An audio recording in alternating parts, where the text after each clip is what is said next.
Kok perasaan saya nggak enak ya? Seperti ada yang mengikuti saya dari belakang setelah melewati pohon itu. Ya Allah, ada apa ini? Baru saja kemarin saya mendengar informasi bahwa bayinya yang kemarin saya lahirin meninggal dunia. Ada apa ini ya?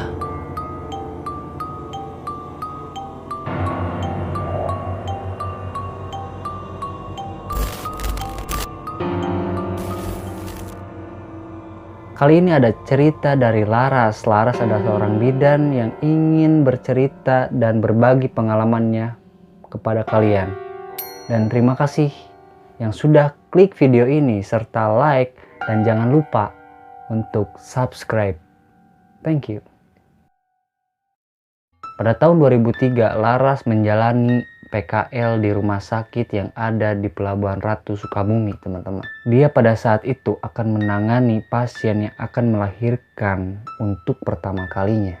Apesnya, untuk pertama kali itu, Laras menangani pasien yang mengidap penyakit HIV dengan kondisi imun yang turun naik, serta pasien tersebut memiliki riwayat penyakit sesak napas. Kondisi kandungan pasien pada saat itu harus segera ditangani oleh Laras dan temannya. Laras dan temannya memutuskan melakukan tindakan dengan cara lahiran secara normal, teman-teman.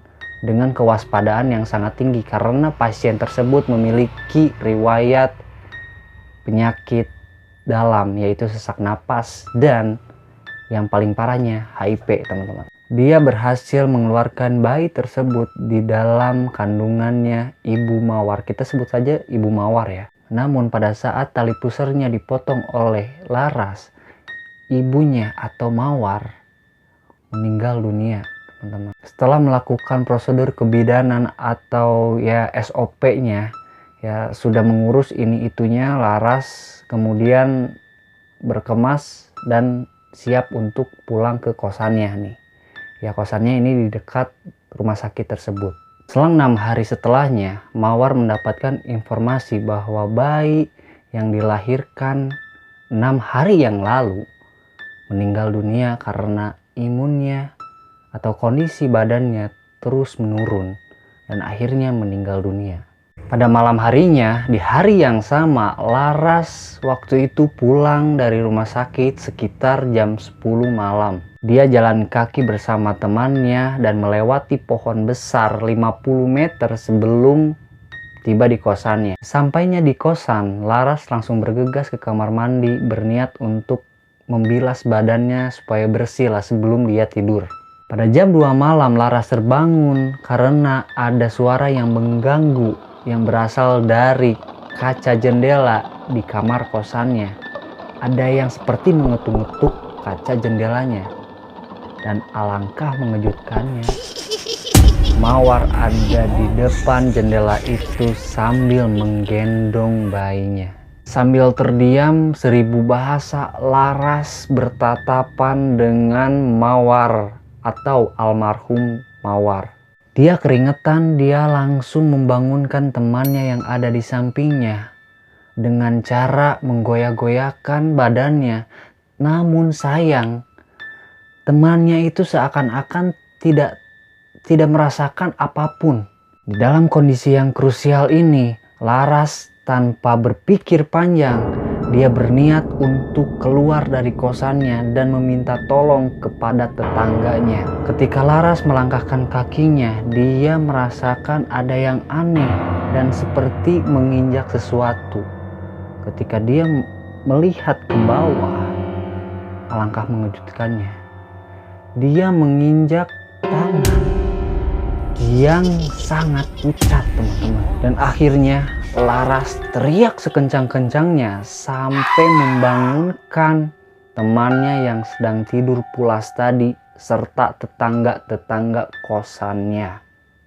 Singkat cerita, Laras menceritakan kepada temannya dan tetangganya di luar kamar sampai waktu tidak terasa.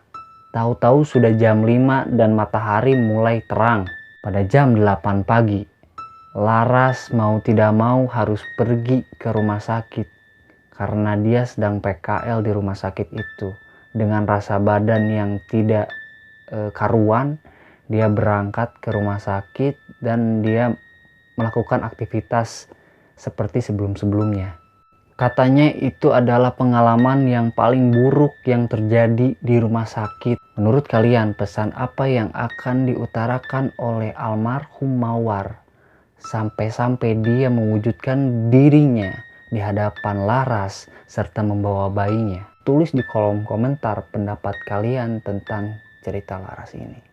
Oke, intinya saya ingin berbagi cerita terus kepada kalian, dan bagi kalian yang belum subscribe, bantu subscribe dengan cara subscribe dan aktifkan loncengnya serta like and share juga kepada teman-teman kalian agar teman-teman kalian tahu bahwa saya mendapatkan cerita Laras ini dengan cerita yang bener-bener bikin merinding. Gue yakin lo merinding di rumah. Gue Adikoy dari studio dadakan atau studio sederhana lah ya, bukan dadakan lagi, mengucapkan Assalamualaikum warahmatullahi wabarakatuh. Bye bye.